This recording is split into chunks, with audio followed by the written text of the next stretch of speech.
Mizoram dagi Manipur da lokai na naron da pusina bahona ramba Yamlaba pokhaihan-nabagi potlam sing Mizoram ge Sairang dagi security force na phagatpa ngamkhre.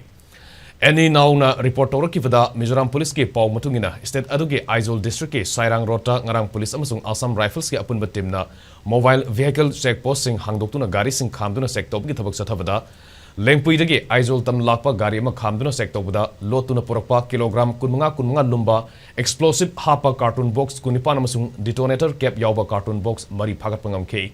Phagalaba pokhaihan-nabagi potlam sing adu chawrakna kilogram 7 gi oigani. Thodok aduga mari lenana security force na Lalroki ma sahi kuntra mari amasung sangliana sahi kunmunga hariba mioy NFC phagatkhre. Makhoi animak Aizol dagi ni haire. Farba mioy ani adu ahan bagi wahang pahung tawbada potlam sing adu lengpui dagi Aizol da laklaga tipai muk phawduna Manipur da pusina bahona ramani haiba khangba ngamkhre. Tungda phagalaba potlam sing adu ga loinena mioy ani adu makha taba logi thabak lokhanaba Mizoram police da sinakre haire.